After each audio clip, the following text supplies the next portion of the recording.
Hey, it's me, Vicky Marie. Good morning, good afternoon, or good evening, wherever you are in this crazy world we're living in. So, it's Tuesday. We're back to the mushroom murder trial. Gosh, it feels like forever ago that we last spoke about this trial, but it's only a few days. And we're right at the end of this trial, aren't we? So, this is the case of Erin Patterson. This is the artist's impression from the courtroom. These are the four victims, if you like, of Erin. We have Don Patterson up here, his wife Gail, her sister Heather, and her husband Ian. All were poisoned by Erin. I mean, there's no doubt that they were poisoned by Erin. The doubt is, did she intentionally mean to poison them and kill them or hurt them terribly? Or was it all a terrible accident that she was foraging mushrooms, which apparently now she says she did all the time, though of course initially she said she didn't. Now she says she did. She was a keen forager and she didn't realize she got these death cap mushrooms mixed up with the normal mushrooms and put them in the apparently delicious beef Wellington that she served up to these poor unfortunate people, and only one survived.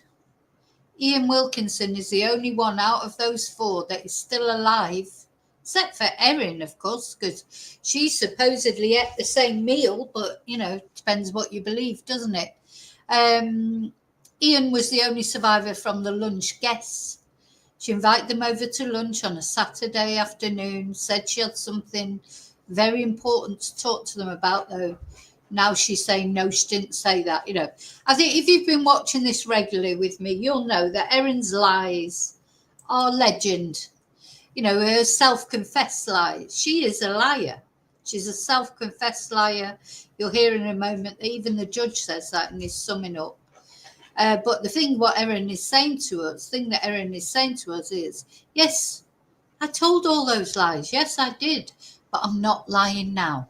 That's basically the basis of Erin's defence. And this, whether she's found guilty or innocent, will depend on whether the jury believe that she's telling the truth now or not, won't it? That's really what it comes down to. I mean, she definitely poisoned them. They definitely died, the poor people. Ian definitely had to have a liver transplant. All those things are definite. What's just not definite, what is the jury's job to decide, is did Erin do it on purpose? Or was it all a big mistake? She didn't mean to hurt them. We've seen her pretend crying, haven't we? But anyway, you can see what I think. But that's just my opinion. Doesn't matter what my opinion is, doesn't matter what anyone's opinion is, except the jury. For the 12 people that are going to decide Erin's fate, the power is in their hands to either find her guilty or find her not guilty. And as whatever verdict they come to, whether we believe it's justified or not, we haven't seen the full story. The jurors have seen everything. And they are, that is the way democratic systems work, justice systems work. It'll depend on whether they find her guilty or not, won't it? So anyway, I'm presuming you know more or less about the case. I've been covering this case, this trial, it feels like 420 days it's been going on.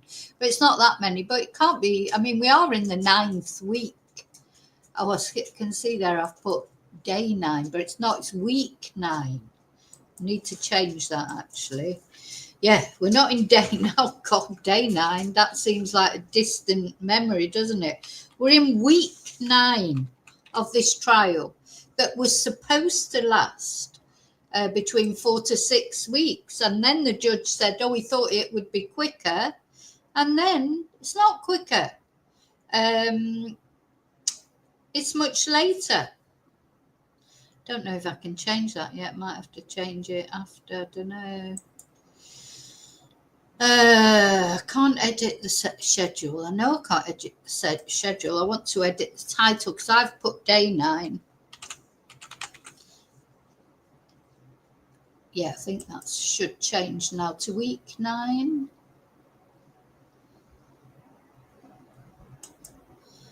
I'm not trying to change the start. Anyway, never mind. I'll leave that, I think, and then I'll have to do it. I'll do it on. Oh, never mind. Every morning is one of those mornings. It doesn't seem to matter what time I get up. I'm never organised. Anyway, so that's what we're going to look at. Week 9. And what's happened is the judge has begun his summing up today. So he's given instructions to the jury about, what to be careful about with the evidence, etc. He can't tell them what to decide. Only they can decide that, but he can give them some guidance as to what's reliable evidence, what's not reliable evidence, etc. And that's what's happened today or last night, as far as Spain's concerned. I'm in Spain. This case, of course, is taking place in Australia. So the day is finished in Australia. And there'll be one more day of judges summing up tomorrow. And then the jury will be sent out to decide Erin's fate. Is it going to be one of those quick decisions? Is it going to last weeks? Just don't know. So that's what we're going to talk about in this video. But first of all, as always, I just want to say thank you. Thank you to all of you that subscribe, to the people who've liked my videos, to those of you who share the videos as well. And I want to say special thank you to my members, of course, as always. Special thank you to people who've bought a Ko-fi or sent a super sticker, sent a nice email, left a nice message. All the people that contribute positively to my channel, thank you so much. Now I'm going to say hello to those lovely lurkers. I've been doing a little bit of lurking. Oh my God, now. I never comment on when I am lurking. I never make comments because I don't want to disrupt someone's stream or whatever, because it may disrupt it.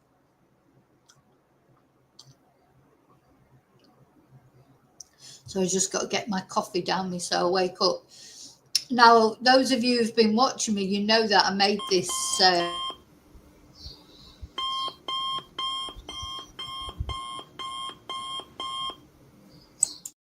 And we've been using it quite a lot, haven't we? Oh my God, some of these streams I've been lurking on. I wish I would be able to show that. Do you know what? People tell such lies that they say, oh, you know me, I'm not a liar.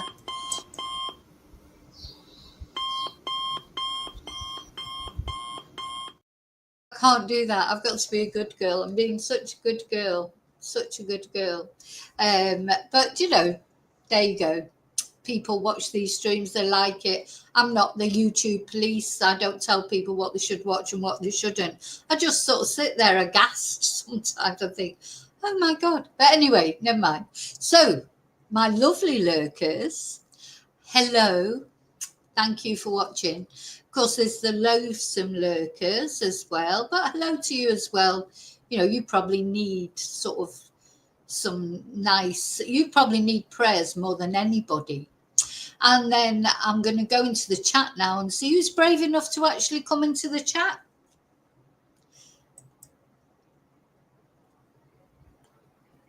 Okay, where are we? So, quite a few of you in there.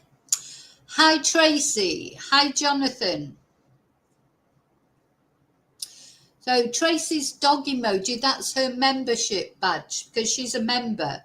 So, that's her membership badge, Jonathan. Sorry to hear about your cat. Hi, Daniel. Hi, Maria.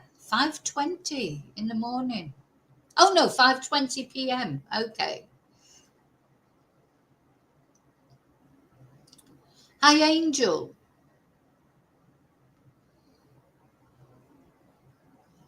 Hi, David. But I went a little bit dizzy now. All right. Did Judge Beale do the Boris? Right. I'll need to research that. I don't know much about it. I don't know much about that case, but I will look at it. I'm not sure about this judge. You know that I've not been sure about him. He's quite flippant to me for a judge. Judges are not supposed to be flippant, are they? You know, he's a judge. He doesn't wear a wig. This is what this is how I think he should dress, because I'm old school when it comes to courts and judges, etc. This guy has been cracking jokes, hasn't he, as if it's not a triple murder trial. You know, I mean, this is not a shoplifting trial. This is a triple murder trial. And these people who had their lives taken, they did have their lives taken away by Erin, whether by accident or whether by design. You know, 3 people are dead.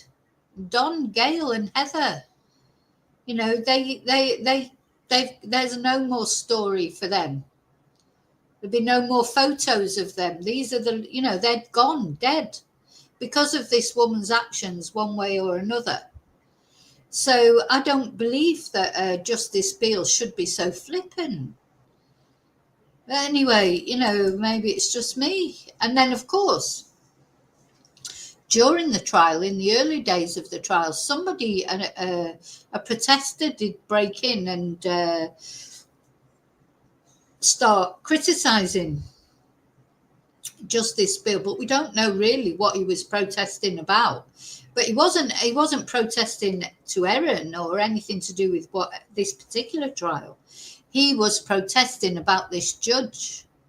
That makes you wonder what was that about. But yeah, I don't like his flippancy, to be honest. But hey, it's everyone's a celebrity these days, aren't they? Even judges. Do you know what I mean? I mean, and one thing I will say about British justice, when you watch the judges, they are like, they have their gravitas, don't they? I've never seen a flippant judge.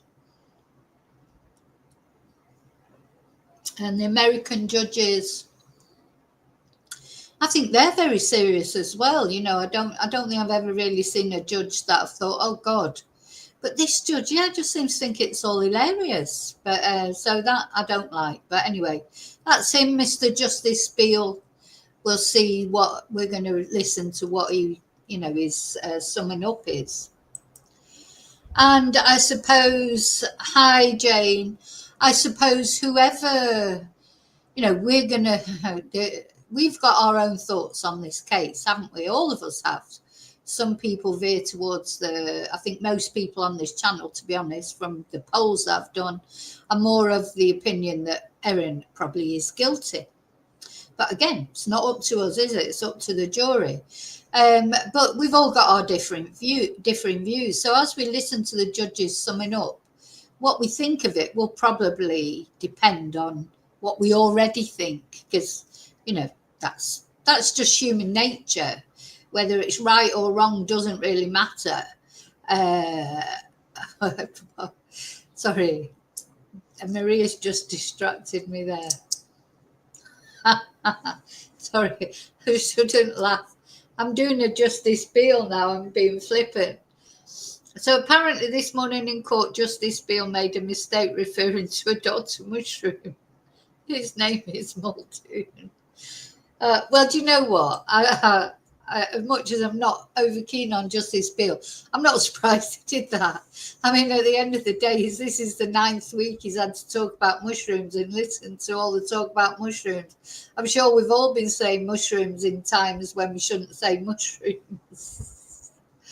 Oh, dear me, dear me. Hi, Jane. I can't remember if I said hello to Jane or not, but... Right, so if I miss anyone coming in, I'm sorry, because I'm going to go into my spiel now, reading about this. I'm just glad it's coming to an end. They must all be glad. The jury, the judge, Erin, the Ian, the survivor. Everybody just must be glad that this is finally, the end is in sight, because it has gone on an awful long time, hasn't it? So court is reconvening in Morwell after a 4-day weekend. Yeah, so this court has not sat properly. Well, the jury have not sat anyway since Thursday. And just a reminder, no cameras are allowed in court, but the media are allowed. So I think it's 5 members of the media every day are allowed in the actual courtroom. And then there's an overflow room where they get video footage, they get it recorded, live footage, but they're not allowed to take photos or repeat that video or anything. They're only allowed to report on it. So we've been following the ABC News, haven't we? Their live blog. And so, is secondhand, because that's all that's available to us, unfortunately. Would have been nice to have seen Erin's face as she was testifying, get a better picture of whether we think what she said was true or not.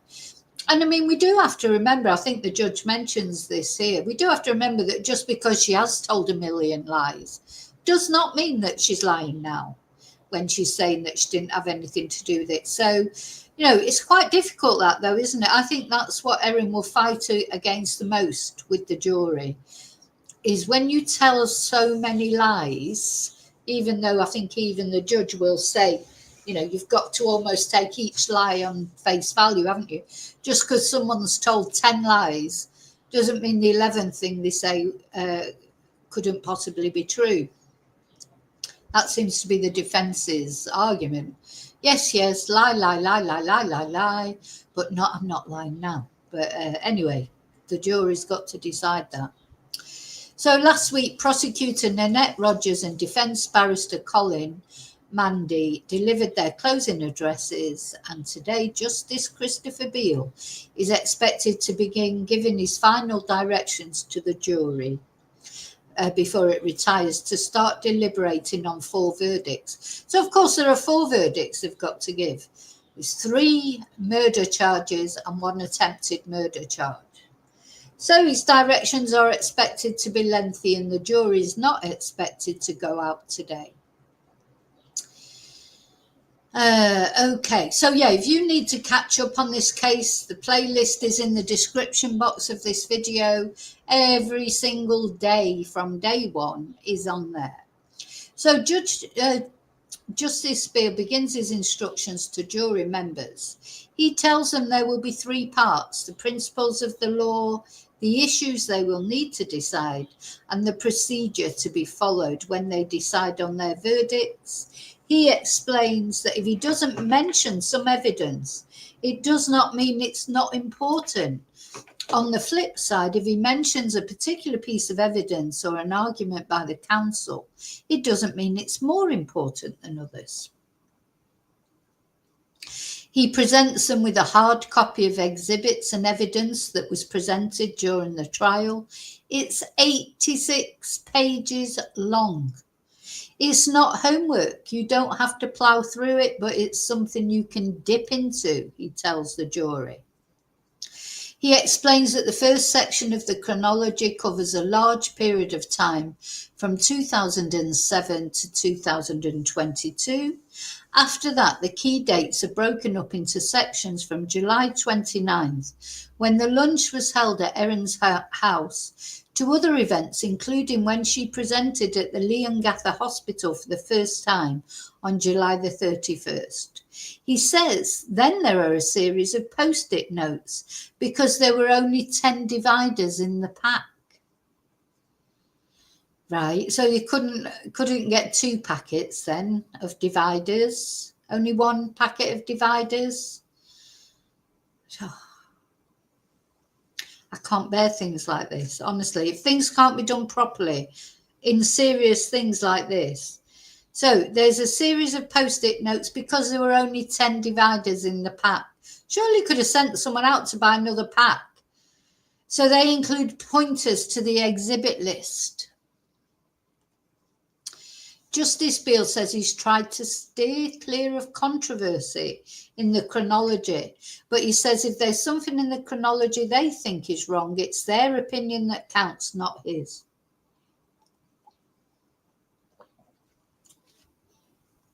Yeah, I'm not keen on this guy. I don't know why. He takes the jury to August the 1st, 2023. He says there's an entry at 12:18 with an entry above that does not have a timestamp. It's a conversation between Erin and Simon. That's her estranged husband. Let's have a look at him because we've not had a look at him.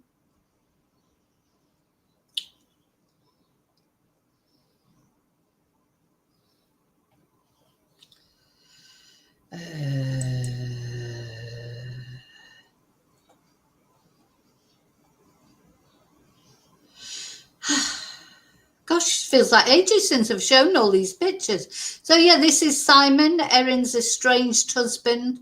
It was his mother and father and auntie who died, of course. This is Nanette Rogers, who's the prosecuting lawyer, Dr. Nanette Rogers. This is Colin Mandy, who's the defence solicitor, who's had his work cut out, to be honest. And of course, this is Erin, who is the accused.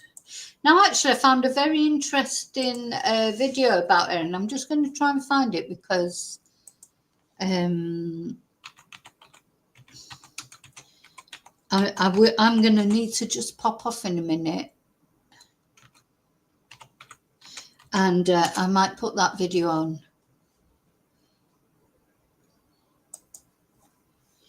I might just have to pop away for a couple of minutes in a moment. But yeah, I found a very interesting video.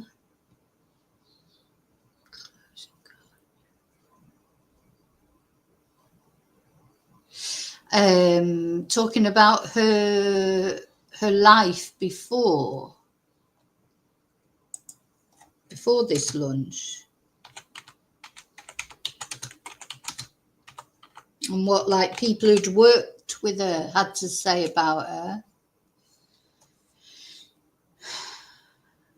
No, I won't be able to find it now, will I?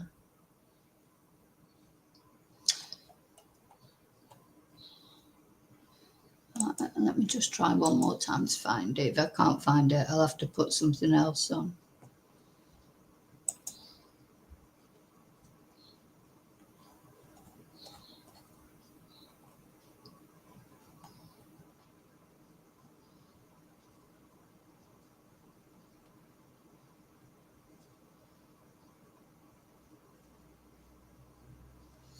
You can never find what you're looking for. I'll find it after I've finished the stream properly.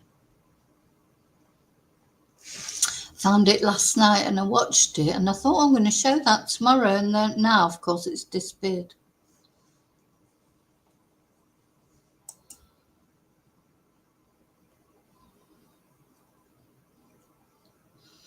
No, never mind. I'll put something else on. I'll probably put on the video of Erin when she was interviewed outside her home.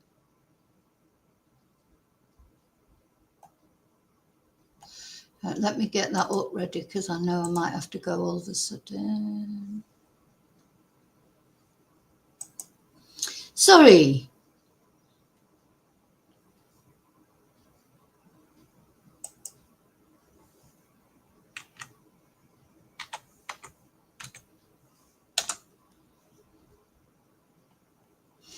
Yeah, you know that one where interview,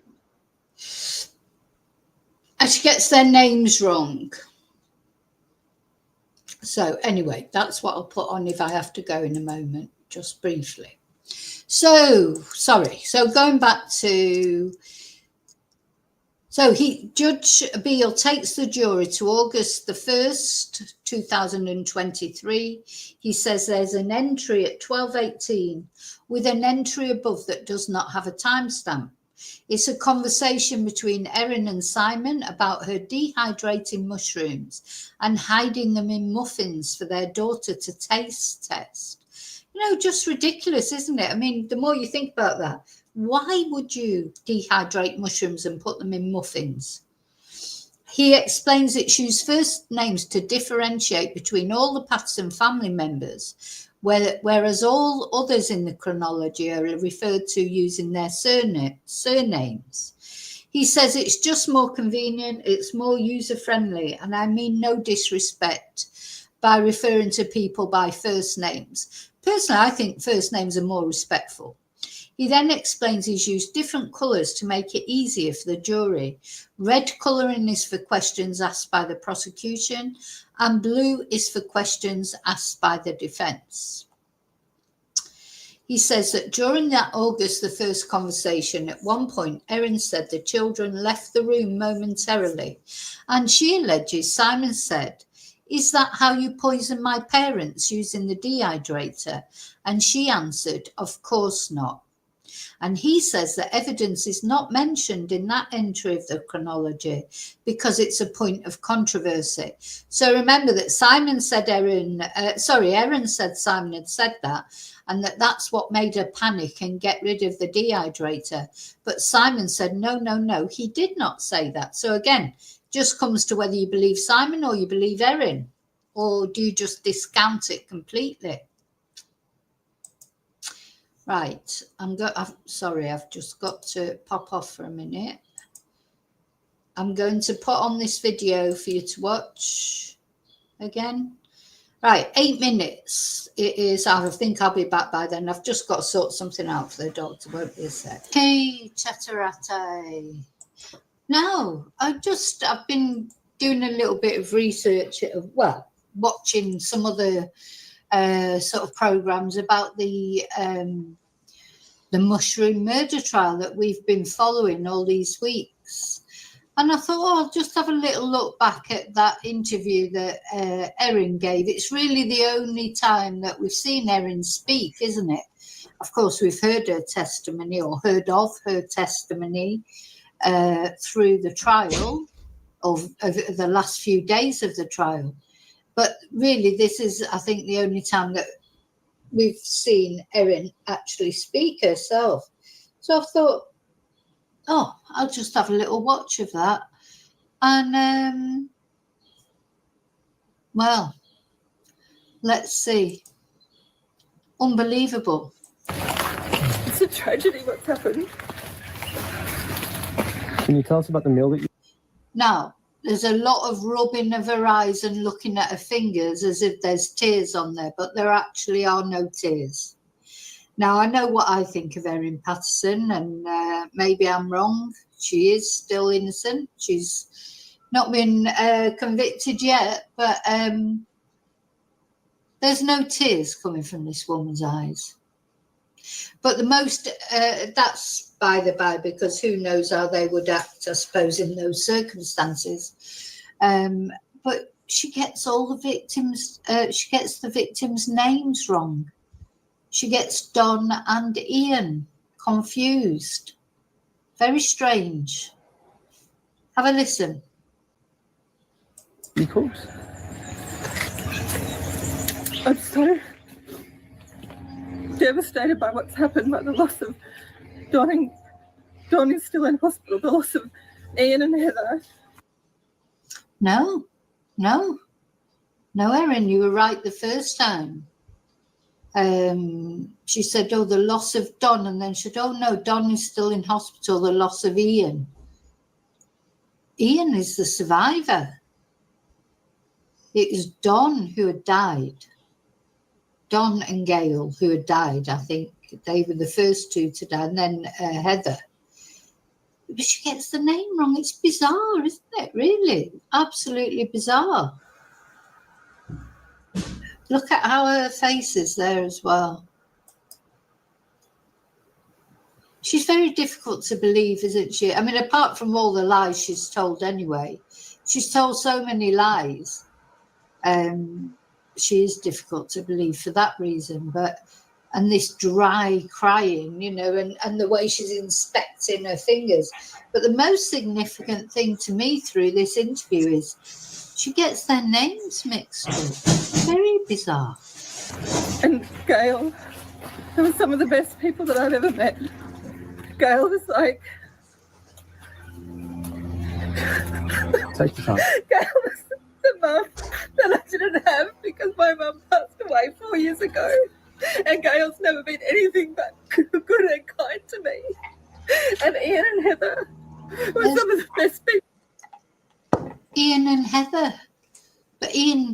wasn't dead. Ian's the survivor. It's bizarre, isn't it? And she's rubbing away tears that just aren't there. And in fact, when you freeze her face like this, is it just me? Look, I'm sure you'll all let me know what you think in comments. People I've ever met, they never did anything wrong to me, and I'm so devastated about what's happened. Can you tell us and the loss to the community and to the families and to my own children who've lost their grandmother. Can you tell us a bit more about the lunch? What I can tell you is that I just can't fathom what has happened. I just can't fathom. She can't fathom what's happened. What has happened? That Ian and Heather have lost their lives, and Gail has lost her life, and Donna's still in hospital, and I pray. She did it again. Lost her life, and Donna's still in hospital, and I pray that Ian and Heather have lost their lives. Ian and Heather have lost their lives, and Don is still in hospital. How could you get their name? Yeah, she definitely got all the names mixed up, which just seems really odd to me. But, saying that Ian was dead, he wasn't dead. He's still not dead. A very strange woman, this, whatever way you look at it. I know being a strange person doesn't mean you're a murderer, so I understand that, but God. Right, we'll just watch this to the end, then we'll go back to the things mixed up like that. I think that's absolutely bizarre. I can't believe nobody's ever pointed that out. And I can't believe that I didn't notice it before. And Gail has lost her life, and Donna's still in hospital, and I pray that he pulls through because my children love him. Yeah, I think Don was still alive. I pray that he pulls through because my children love him. She's talking about Don, the granddad, but he was already dead, and it wasn't. It was Ian who was hanging on, and Ian did survive. Really odd that. Yeah, she got me all confused. I think Don was the last one to die out of the three who died. So maybe Don was still alive. But she definitely said about Ian being dead. So anyway, very confusing. It's like she's making it up as she goes along, isn't she? Anyway, let's go off that now and we'll go back to what we were saying. I've got some classes later, so I have got to get on with it. But, anyway. So he asked the jury to put the chronology away until they're in the jury room. And he says that in this case, sorry, I had to get some water as well.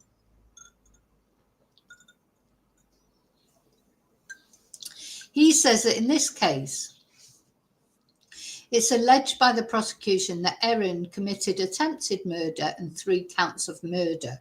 She's pleaded not guilty. Now it's up to the jury to decide on the verdict. He tells them they're the only ones in this court who can make a decision on the facts. And he says it's not his responsibility to decide the verdict. He says that the answers the witnesses gave in court are the evidence, not the questions they were asked. So the answers are the evidence, not the questions they were asked. Okay. He tells the jury they must look at the exhibits tendered to court and take into account the agreed facts. He warns them to be wary of transcripts in case or of errors. You alone are the judges of the facts of this case, he says. He says the jury must ignore all other considerations, including any prejudice or sympathy for anyone in the case. He says that the prosecution must have proven that Erin Patterson was criminally responsible for the deaths of her in-laws and Ian Wilkinson's illness. He says the jury cannot allow sympathy for the Patterson or Wilkinson families to affect their judgment. I'm not asking you to be inhumane. None of us are robots, he says. He tells the jury it must scrupulously guard against any sympathy interfering with their duty to decide the verdict. He notes there's been unprecedented media coverage of the case. He warns the jury that members should be particularly careful not to let it influence them. He also warns against being influenced by anything they may have overheard from family, friends, or associates. No one in the media, in public, in your workplace, or in your homes sat in that jury box throughout the trial, he says. You and you alone are best placed to decide whether the prosecution has proven their case beyond reasonable doubt. He says the jury must assess how credible the evidence was from each witness. He tells them to use what they believe is true and disregard what they don't believe. Well, basically, then that is just disregard everything that Erin said, in my opinion. He now touches on the evidence by Erin Patterson's children. He says that children can accurately remember and report past events, but their language and development affects how they understand words and phrases. A child's level of development also affects whether a child understands certain concepts, he says. So don't forget, even Erin's children gave a different story to what Erin gave, and she said, they were mistaken. And people quite often discredit what children say. But I think children, a lot of the time they say honestly, speak honestly, don't they? They say what they remember happened. There's no reason for them to change it or, got no ulterior motive. Personally, I'd be more likely to believe what a child said. Now, I know that, well, not only children, but all of us, recollections vary, don't they? We all have different.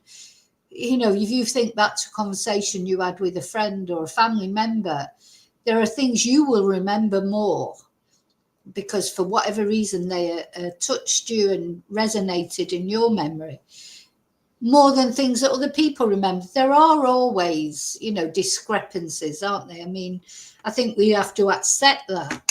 But to me, I think I'd be more likely to accept what a child said. I don't know. Because especially in this case, we've got no reason to lie, have they? Erin has a reason to lie. That's the one thing we do know. She has a reason to lie because she's trying to avoid being sent to prison for the rest of her life. So you could see, but why would the children lie? But they could misremember.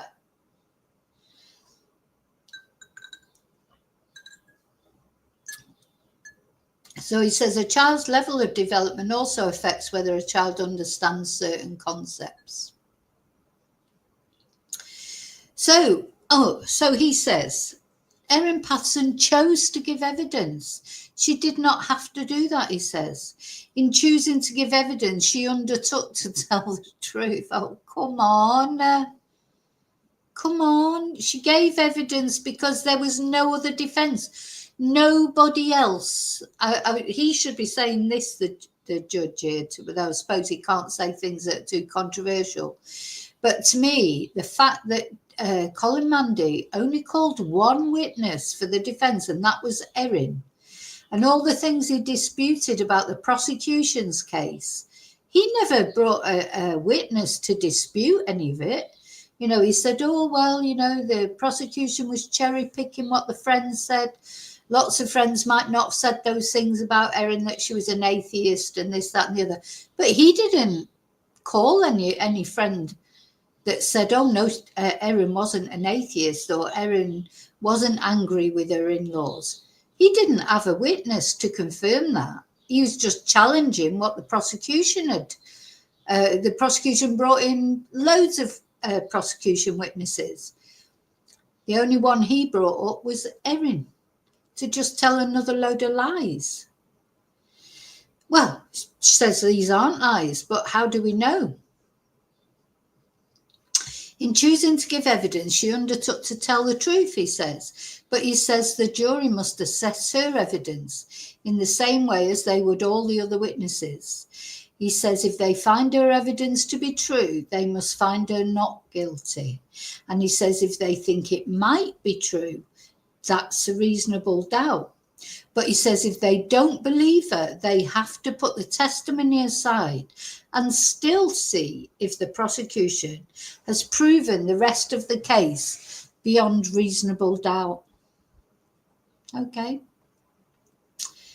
So, Justice Beale revisits some evidence presented to the jury. He says Simon Patterson told the court how Erin Patterson got along well with his parents, especially his father, and that after they had separated, that close relationship continued. He says Simon told the court Miss Patterson was generous with the money she'd inherited, and that is true. Lending some to his siblings to buy their homes, definitely that was true. But you know what happened later was they weren't grateful enough. That's my opinion. She did that because she liked to be the center of everything. She liked to be the queen bee. And then as time passed, then they weren't grateful enough and they didn't invite her to a couple of family gatherings. And Simon described himself as separated on his tax form. That's when it all started going wrong with Erin, when she, in my opinion, when she realized she was no longer the queen bee. And that's where it all went wrong. Now, I still am not 100% certain she meant to murder these people, but I am 100% certain that she meant to make them quite ill. But anyway. So in relation to the children, he says Simon described Miss Patterson as a devoted mother. And he also recalls some of the evidence from Simon's siblings about their relationships with the accused. And he says that Facebook Messenger friends also spoke about her being a wonderful mother. And he tells the jury that if they accept she is a person of good character, they can use it to assess the credibility of her evidence, denials of the prosecution case, and likelihood of her committing the offences. Now, but Colin Mandy didn't bring any of these Facebook friends up to give her a character reference. You know, I don't accept that. You know, the defence brought nobody to speak in Erin's defence except Erin. And to me, that is telling, because he was too scared to call the other people because they could have been cross-examined and different things could have come out. Anyway, he says that does not mean they have to find her not guilty if they accept she's of good character. He says a person who has previously been of good character can commit a crime for the first time, which is true, isn't it? You know, I think you just never know what's going on in someone's head. Someone can appear perfectly, you know, nice, normal, never hurt a fly, and then they do, until they do. So then there was a break, and the reporter says that Erin Patterson was wearing paisley and has been neutral, looking at Justice Beale while he speaks to the jury. And the jury has been given this folder with trial chronology, which is 86 pages long, and an exhibits list. Okay, I'll just come back and make sure you're all okay in the chat. Yeah. I know I worry. Hi, Joanne. I worry. Is she going to get off? Please don't let her get off. Please, please, please. Because I do not feel that she is innocent. But you know what? We have to take whatever the jury decide. That's what we have to accept. So Justice Beale says Erin Patterson gave evidence about her tendency to forage for wild mushrooms. He summarises her evidence to court and says her interest started during the first COVID lockdown in 2020 while she was walking with her children. She told the court she loved the taste of mushrooms and said they were healthy. Whatever, Erin. In her evidence, Miss Patterson said she also bought mushrooms from farmers' markets, grocery stores and Asian grocers in Melbourne. And Justice Beale says Miss Patterson gave evidence she liked exotic mushrooms because they had more flavour. And she noticed wild mushrooms grown around Korumburra, Leongatha and her own property. He says he told the court about Facebook groups for mushroom lovers, and she posted photos there for members' opinions, and that she started eating them once she was confident about what they were. He says she accepted that death cap mushrooms were in the beef Wellingtons and that most of the mushrooms she bought for the meal were purchased from Woolworths and some from an Asian grocer in Melbourne.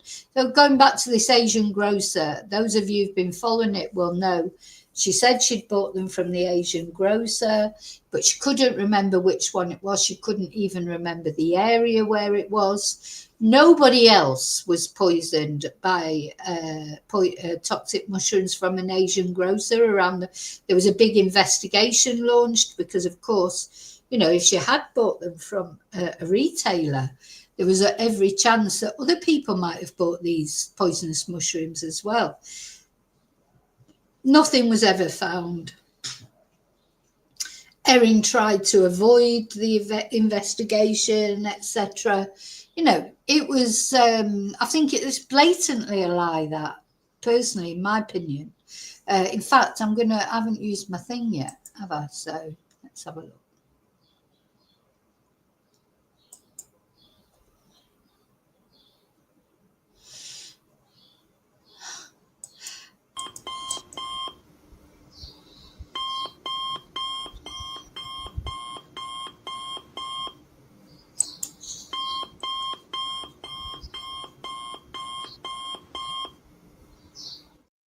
When that knee-jerk reaction, when she was asked where she got the mushrooms from, and she said, oh, an Asian grocer, she didn't realise that that would result in this investigation about the mushrooms.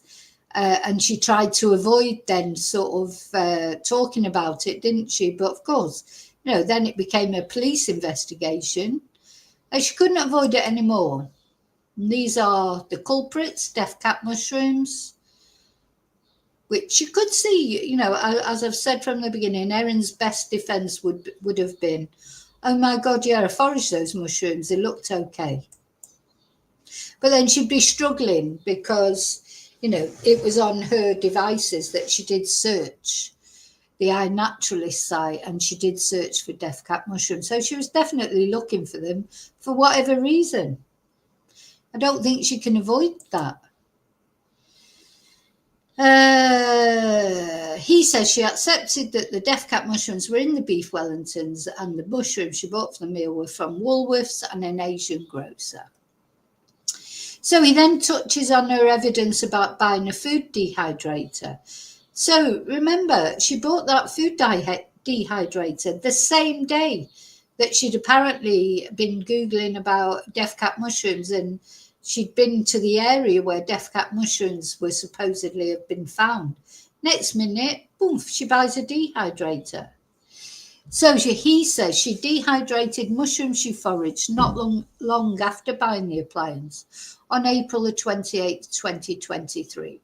He points to photos taken from a device found at Miss Patterson's home and her evidence about picking mushrooms at Corumburra Botanic Gardens and her experiment with drying them. He says that she weighed them because of the need to get all the water out of them to preserve them. What?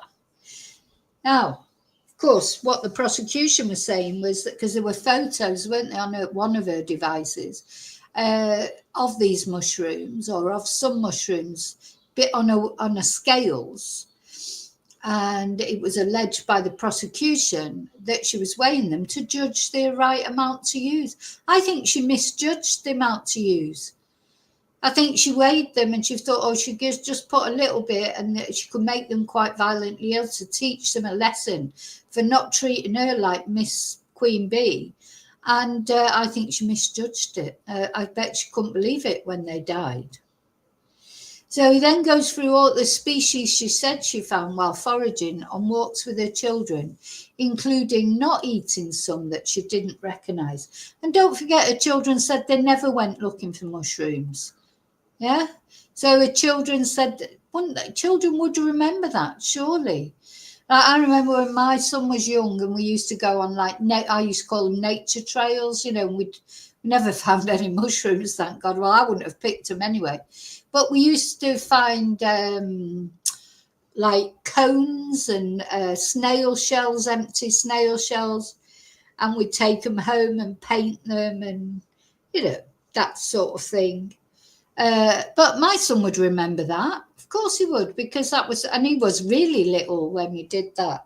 You know, it isn't one of Erin's children is 13, I think. So they would definitely remember. Anyway, he recalls Miss Patterson's evidence about buying mushrooms from an Asian grocer that smelt pungent, so she didn't use them for the dish that she planned. And that was a spaghetti carbonara, wasn't it? She said she was going to make a carbonara, she was going to use these mushrooms, and then they smelt too pungent. So she put them back in the thing and then got them back out again. Where's my water? Oh, I think I've finished it. I've got some in my glass, but I'll have to go and get another bottle in a minute.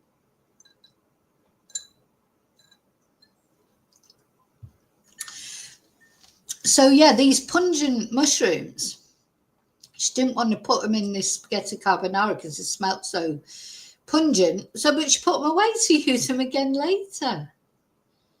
And she thought they were perfect for a beef Wellington, didn't she? She thought they would be perfect for a beef Wellington.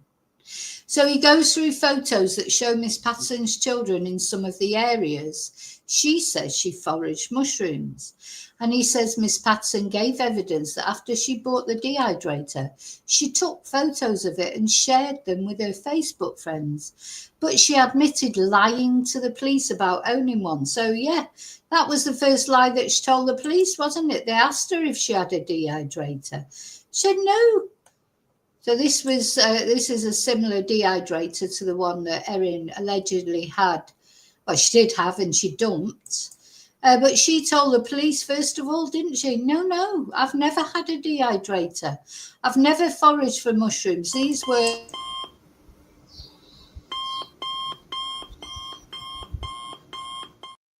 And then later she said, no, they were lies. Yeah, they were lies. But I'm telling the truth now. Honest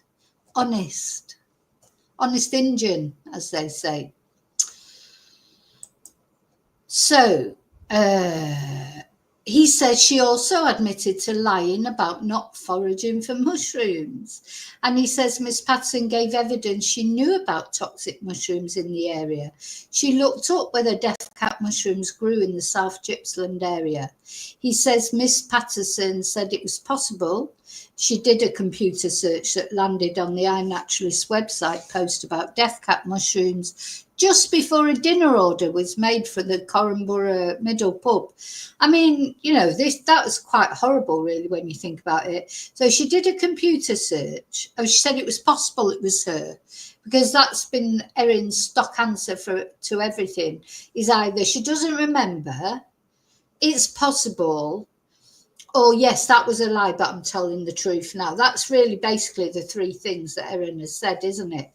And this is quite horrible because apparently she did this computer search that she says it was possible that it was her, that landed on the iNaturalist website post about death cap mushrooms. So she's looking at the iNaturalist post about death cap mushrooms, and it makes her a bit peckish then, because then after that she makes a dinner order from the Corranborough Middle Pub. So, you know, because she likes mushrooms, don't forget. So looking at those pictures of death cap mushrooms just must have made her a little bit peckish, mustn't it? Let's have a mushroom. Oh, I wonder what she ordered. Did she order a burger or something? Because did she order a mushroom stroganoff or, you know, mushrooms on something? I mean, that's quite sinister, that, isn't it? To be looking at death cap mushrooms, probably planning to, you know, serve them up either to her husband or his relatives. Because I don't forget, this 3 times, something that's not been allowed to be brought into this trial. But there are 3 times that Simon got ill that it's thought that Erin probably tried to poison him. But those charges were dropped, so we're not allowed to hear anything about them in the trial or anything. But they'll come up sooner or later. So, yeah, it seems like when Erin's looking at mushrooms, it makes her hungry. And then she ordered a dinner order. So, of course, you know, she says it was possible it was her. Well, who else was it? It was her card, used her computer, her card. Was it her children who did it? No, it was her. Looking at death cap mushrooms made her hungry and she decided to order something to eat. I think she's a very sinister woman, personally. Very, very sinister woman. And just thank God she hasn't gone and trained to be a nurse or a midwife that she was planning on doing. She should never be in a position where she's in charge of people and their welfare, in my opinion. Justice Beale said she told the court the children saw her picking mushrooms and that they also picked some at some point. But then Justin Beale refers to Erin Patterson's son's interview with police where he says he didn't remember his mother picking mushrooms. And then there was similar evidence from her daughter. So both her son and daughter did not remember these imaginary mushroom picking trips. He says she disagreed that she didn't go foraging for non-toxic mushrooms. He refers to the lack of messages between Erin and Simon about picking and eating wild mushrooms. Yeah, all the messages that went through, there was no messages from Erin to anybody saying, oh yeah, I was out today and I picked some mushrooms. Anyway. He says that the defence outlined how Miss Patterson loved mushrooms and said that the fact her children can't remember her picking mushrooms was that they were young kids and it didn't mean she didn't forage. No, but it's funny that neither of them remember as well, isn't it? You know, one maybe wouldn't remember, but neither of them remember. There was evidence by a mushroom expert that more people began foraging for mushrooms during COVID, he reminded the jury. He says the defence suggested that Miss Patterson's possible visit to the iNaturalist post about death cap mushrooms was not sinister. She did not conceal the fact she had bought a dehydrator from her Facebook friends. She gave a consistent account for her testimony, and there was no evidence of her intention to poison her relatives. And Justice Beale says the prosecution alleges she is a self-confessed liar, that her children had no knowledge of their mum's foraging for edible mushrooms. There were no messages to friends or family nor books on foraging, and asserted that her claims of being interested in foraging was a recent intervention. And he says the jury must weigh all this up in its deliberations. I mean, I don't envy the jury. I mean, it's, you know, it is really a question of, do you believe her or not? You know, I mean, do we believe her? I personally don't believe her, but there you go. And then, yeah, the factory reset, and he hasn't even got this yet. Hi, Sean. Hope I haven't missed anyone coming in. I don't think so.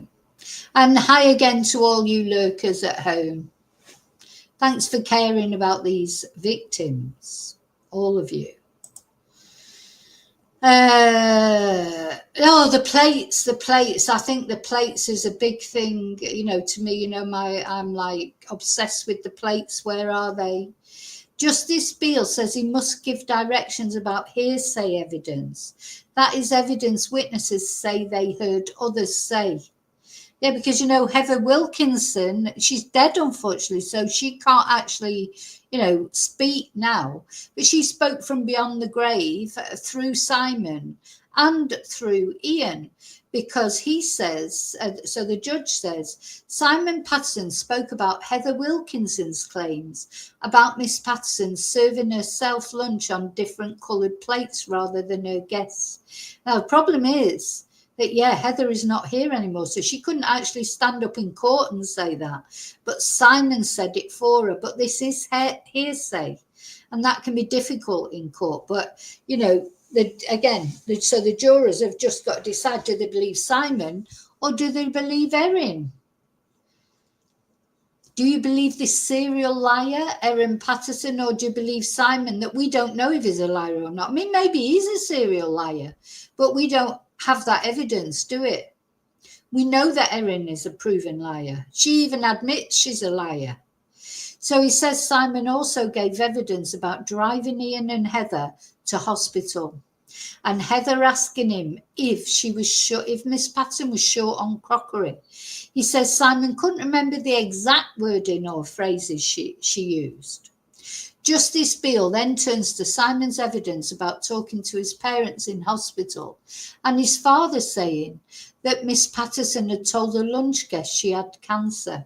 So again, that's his father, Don. He's no longer with us. He can't testify, but he's sort of testifying from beyond the grave, but it's through Simon. So what the judge is saying, this is hearsay. But it just depends. What do you believe? Who do you believe? He then takes the jury to Ian Wilkinson's evidence about the plates. He reads a transcript in which Ian recalls Heather Wilkinson questioning the different coloured plates. It's for you to determine whether Heather made the alleged statements to Simon and to Ian Wilkinson.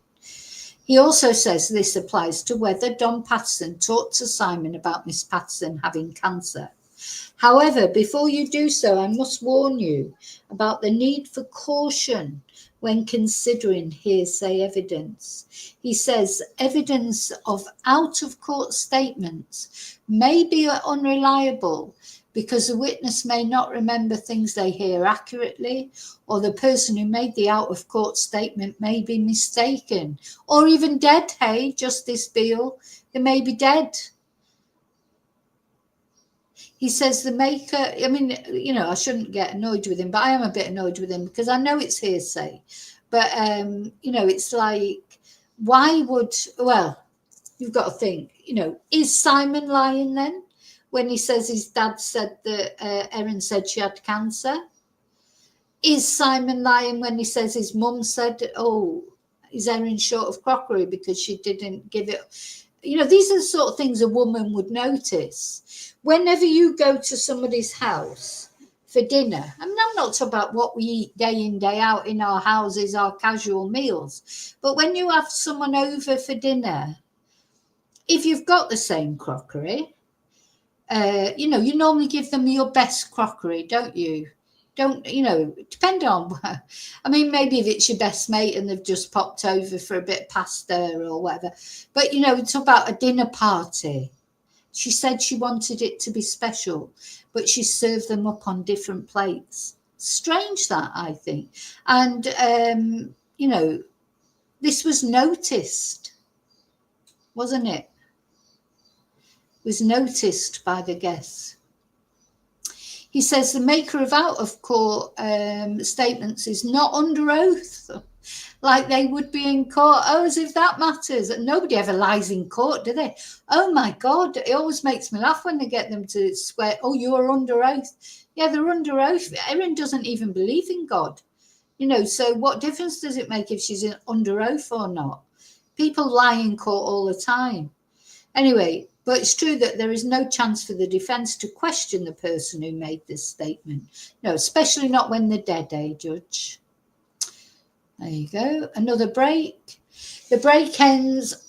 Justice Beale continues with his directions to the jury. He revisits tendency evidence that Miss Patterson would, from time to time, pick and eat wild mushrooms.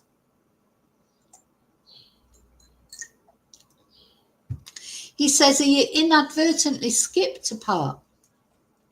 While speaking about this a little earlier, he tells the jury that if they find Miss Patterson had a tendency to pick and eat wild mushrooms, or if they think there's a reasonable possibility that she did, they may consider it increases the possibility that death cap mushrooms ended up in the beef Wellington accidentally rather than deliberately.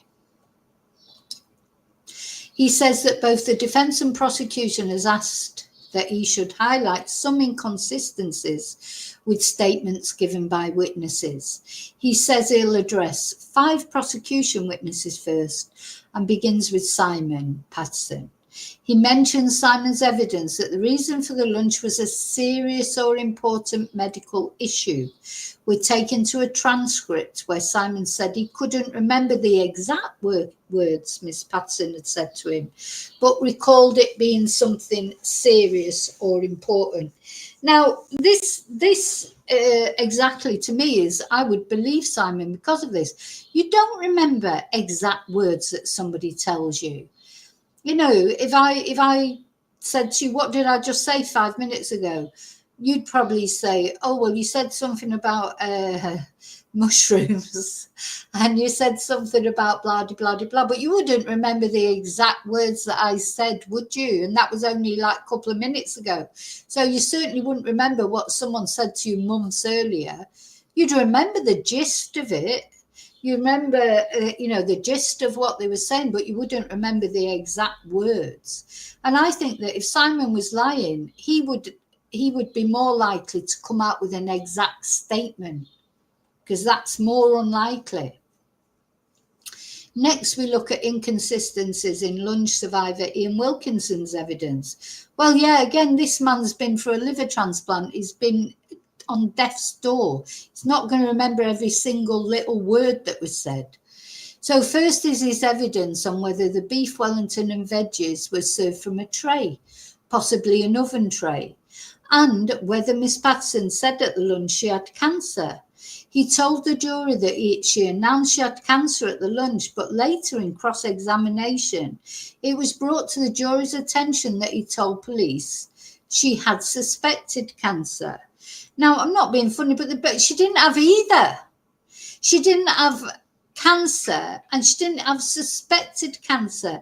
She was having no tests for cancer whatsoever. She didn't have the biopsy on her arm that she told Gail that she had. It was all lies.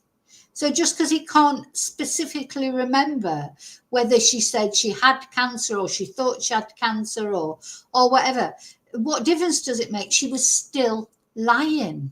She was still lying. So I don't go with that, to be honest, at all. So I'm going to put the lie thing up for that.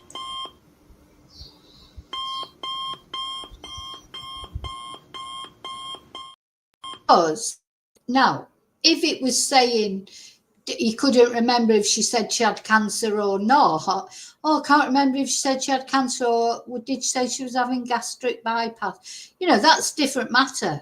But she definitely said, she talked about cancer. Now, whether she said she was confirmed that she had cancer or that she had suspected cancer, both of those things were not true. So that, to me, I don't see it makes any difference whatsoever. We revisit some evidence given by Tanya Patterson about when she noticed a deterioration between Simon and Miss Patterson's relationship. She described their relationship as quite good for many years and said they'd both come to family events, but their relationship started to deteriorate before the lunch. In cross-examination, she was questioned over the dates of when she noticed their relationship deteriorate. The timeline she gave was different to the date she gave in the preliminary hearing. And some evidence given by Dr. Chris Webster and Sally Ann Atkinson is also highlighted to have inconsistencies. He continues reading different parts of transcripts to the jury to highlight some inconsistencies in Miss Atkinson's evidence. It's mainly around when Erin Patterson said she purchased mushrooms and whether she said she used dried Asian mushrooms previously. During the trial and in these highlighted transcripts, Miss Atkinson is being questioned over the accuracy of her note-taking. The transcript that read out is quite lengthy, and once Justice Beale finishes reading it to the jury, he indicates it's a good time for lunch.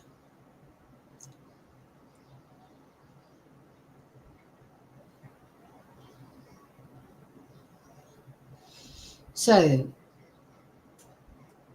he then turns to the inconsistencies that the prosecution wants him to highlight. Oh, sorry, I should have started with this one, I think. All right. So the 5 prosecution witnesses he highlighted were Simon Patterson, Ian Wilkinson, Chris Webster, Tanya Patterson, and Sally Ann Atkinson. Now he's going to the people that the prosecution, or the issues, the topics that the prosecution wants to identify as inconsistencies. So 8 topics. 1, whether Erin Patterson had the tendency to pick and eat wild mushrooms. 2, whether her children were invited to or free to attend the lunch in question. So don't forget, Erin said Her children didn't want to attend the lunch. They wanted to go to the cinema. But the children said they were told not to attend. They couldn't attend the lunch because it was to talk about adult things. So, again, who do you believe then? Do you believe Erin, the serial liar, or do you believe the children have got no reason to lie? The source of the mushrooms in the beef Wellington, how much of the beef Wellington Erin Patterson ate, how much of the beef Wellington Gail Patterson ate, because it's thought that they both ate a similar amount. Gail Patterson died because of whatever her half that she ate, and Erin had a little bit of diarrhea, didn't she? Oh, a little bit of diarrhea, just a little bit of the runs. When Miss Patterson started experiencing diarrhea and when she suspected the lunch was the cause of Don and Gail's illness, and whether she knew Don and Gail were in a coma on the Tuesday following the lunch. So Justice Beale takes us to an example of these inconsistencies related to whether or not the children were invited to the lunch. He reminds the jury of the evidence Erin gave where she told her daughter that Don and Gail and Ian and Heather were coming for lunch and that she could attend the lunch or go to the movies if she preferred. That's what Erin said. But Simon Patterson said that she was keen for the children not to be present at lunch because she wanted to discuss a serious matter. And evidence given by both of Miss Patterson's children is also highlighted, including where Miss Patterson's daughter said she wanted to talk about adult stuff at the lunch. And Justice Beale is going through bits and pieces of the evidence that show these types of inconsistencies. So the source of the mushrooms. So he's revisiting evidence given by different medical staff and others. In their evidence, some said she purchased the mushrooms from a supermarket in Leongotha and an Asian grocer in Oakley. One witness said Miss Patterson later told them she couldn't remember the name of the Asian grocer, and it could have been in Glen Waverley. Another then said that Miss Patterson said the mushrooms could have been from an Asian grocer in Oakley, Glen Waverley, or Mount Waverley. Oh my God, I mean, really, it could have been from anywhere, couldn't it? Woolworths in Leongatha is also mentioned as a location where she purchased the mushrooms. And other witnesses said that Miss Patterson told them she had not been mushrooming and no foraged mushrooms were in the meal. So she's making it up as she goes along, basically. We quickly look at the different accounts of how much Erin and Gail ate of the meals. We then turn to when Erin started experiencing diarrhea, which she said occurred on the Saturday night close to midnight. Simon Patterson, however, told the court he remembers her saying it started during the afternoon on the Saturday around 4 p.m. Yeah, she mentioned it much sooner. The other people, gosh, it just shows you how long that takes, those mushrooms to go through your system, because, you know, the meal was at around 1 p.m., wasn't it? And the other people, Heather, Don, etc., they did not experience symptoms until midnight, whereas Erin had said to Simon, according to him, again, who do you believe, that her symptoms started at 4. So was she preempting it? But don't forget, if that's true, that she said around 4, she then ate 3 portions of the cake that she threw back up again, of the pudding, the cake that was brought. She ate 3 portions of it. So would you really do that if your tummy's poorly? So he's now explaining his direction in relation to these inconsistencies. He tells the jury they can either accept the witness prior statement that was inconsistent with their testimony and use the context of that statement. For example, they could use Erin Patterson's statement she ate half the beef Wellington as evidence that she ate half of it, or they can find the statement of the witness they're considering to be inconsistent with their account in court. They can use the statement to assess the witness's reliability. If you find it is inconsistent, you will have two different accounts from the same witness, Justice Beale says. What? Sorry. Oh God, I don't envy this jury. He then says it is up to the jury members to determine which account, if any, is accurate. Oh God. Quick 10-minute break.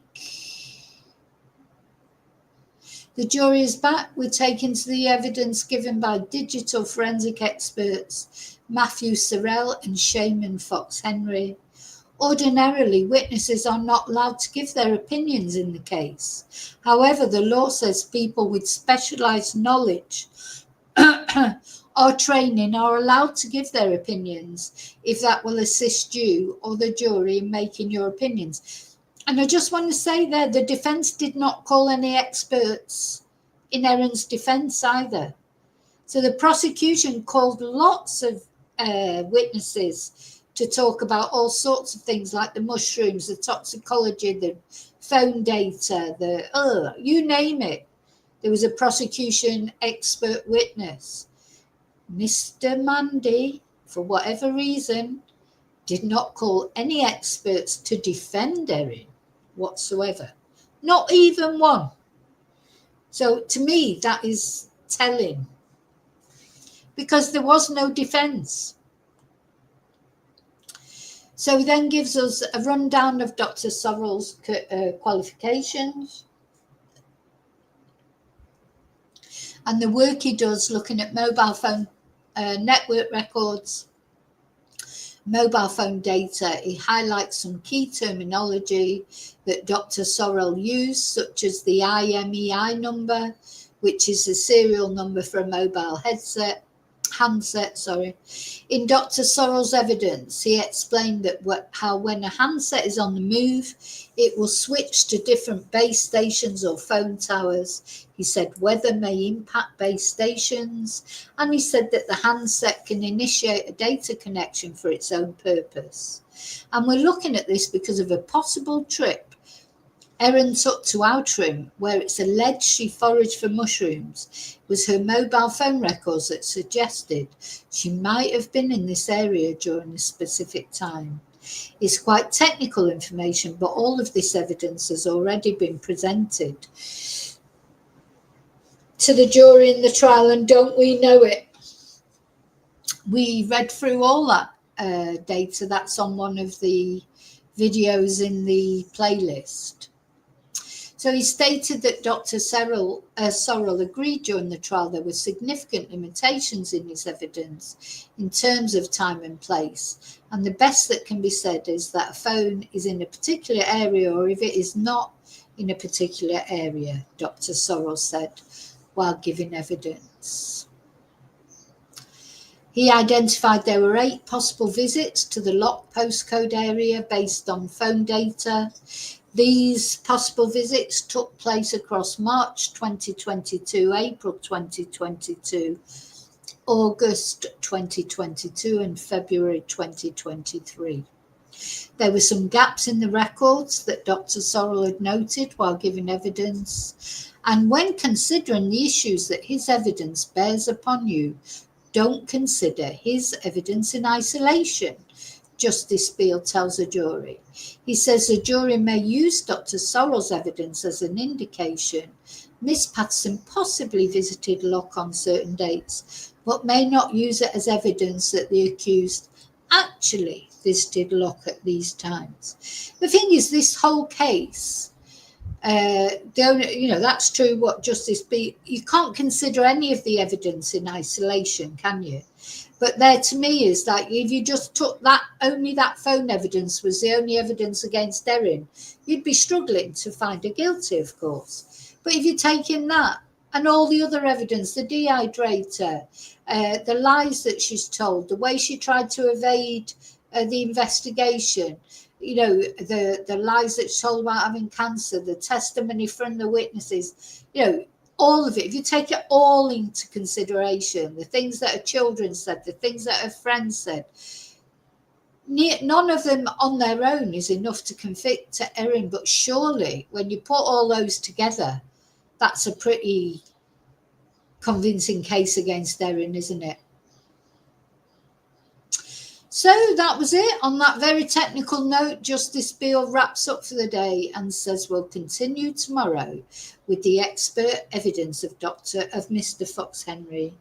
And he provides a quick update to the jury in terms of the remaining timeline of this case. You don't need to bring your toothbrush tomorrow. Again, he's flippant, isn't he? You don't need to bring your toothbrush tomorrow, he tells the jury before they are sent out of the room. Yeah, I don't like his flippancy at all. So that's it. So we'll be back tomorrow. Oh, no, please, no. Please, no. So it says here, Justice Beale will be back tomorrow to continue giving his directions to the jury. This could go into Thursday as well. Well, he's told them they don't have to bring their toothbrush tomorrow. After that, the jury will be sent out to deliberate. It's been a mammoth trial, with today marking the 9th week, 36th day.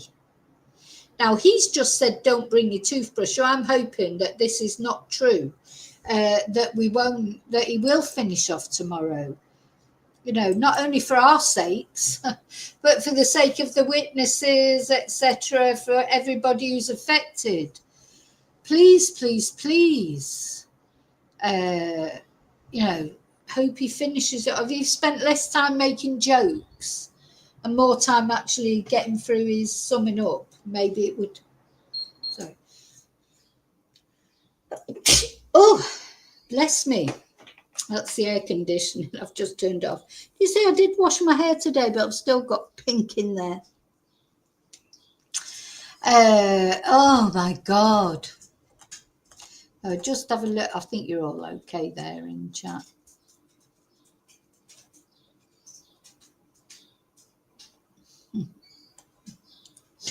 Sorry, I'm just looking through the chat now because, of course, while I was reading out. Yeah, no, Joanne, it was said they don't need to prove a motive. They said that right from the beginning. No motive. Motive is not necessary in a murder case. It helps, of course. Motive is a help, but, a lot of people murder people for no motives that we can see. But, yeah, it is a bit worrying. It is a bit worrying because, it could go either way. I think it could go either way. Because we don't know, we don't know who the jury are. We don't know what sort of people they are. Are they more likely to believe a woman or not believe a woman? Or, that's the whole point of our, of the justice system in civilized societies, isn't it? 12 people from all walks of life. And we'd know, there are actually 15 people on this jury. They've all been listening to it. And then 12 of them will be selected by, I think one that actually has already been dismissed, isn't it? Hasn't already one juror been dismissed because supposedly talking to their friends and family about it or something. So there's 14 jurors left, I think. But only 12 will go into the deliberation phase. So they'll draw lots to decide. Imagine if you'd sat through listening to all that and then you don't get selected to go into the final phase. You'd be livid, wouldn't you? You'd be raging. Like, what? I've sat through all this and now I'm not even going to get an input on it. But yeah, so 12 people, and then it all depends, doesn't it? What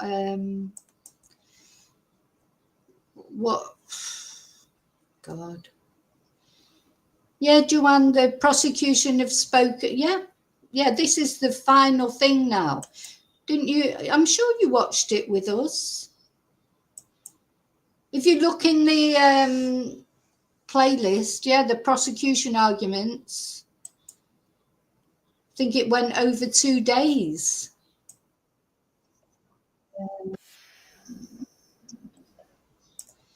Yeah.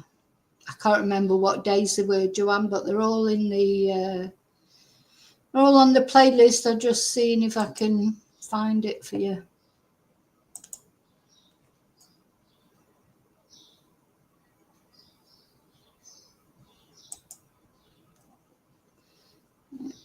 see. God.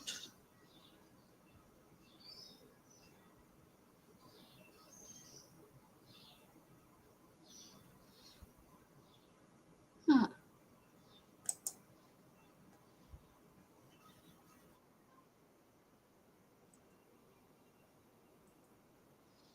Well, I found one.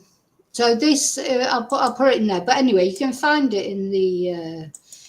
This is the second day of the prosecution closing arguments. But there was a day one as well. So they refer to motive there, but it's not necessary to prove a motive, actually. But anyway, yep, the Mushroom Chronicles continues.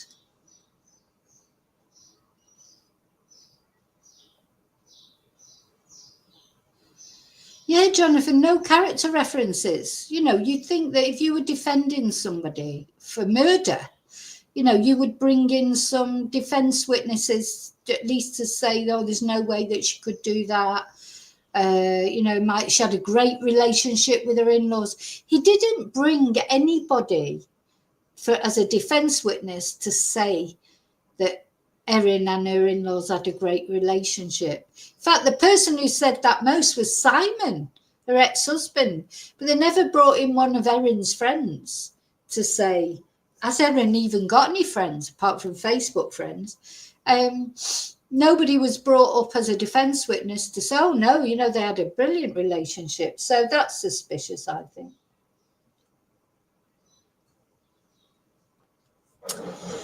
Nobody.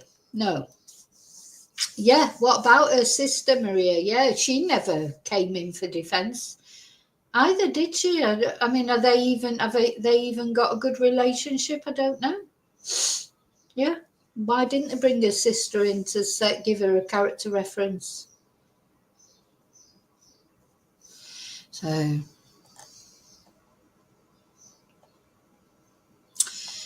okay, I've got to go because I've got a Spanish class. Voy a hablar español. I've got to get my Spanish head on now.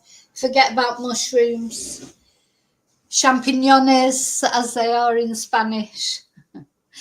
Yeah. Oh. Well, you know. Oh, so this video that I found about Erin, like when she, you know, the jobs that she had and what she was like at work. I'll find it. I will find it. You know, the people that she used to work with said she was very intelligent, but she was aggressive, difficult to get on with. But that, you know, I can't find the video that said that, but I will find it. And if her sister's an academic, why didn't her sister speak in her defence? Maybe they're not close, eh? So, yeah. Or maybe, you know, she just can't get a character reference. Anyway. Okay, I'm off. So listen, please remember to like this video. That's a free way you can help me out. If you enjoy watching my channel, please like and please subscribe, of course. And thank you for watching. I'll see you really soon in the next video. And until then, as always, may your God go with you. And I just want to say one more thing, actually. Let's just have one last look. I mean, they're always up in the corner there. But yeah, let's not get away from the fact this is what this case is about. 3 dead people. 3 people, vulnerable people, went in all faith to a lunch that they were looking forward to, that they enjoyed, was delicious. They prayed for this woman because she said she had cancer. And then they died. And only Ian survived. This is what this is about. Let's not forget that. So I'll see you really soon in the next video. And until then, may your God always go with you. Bye.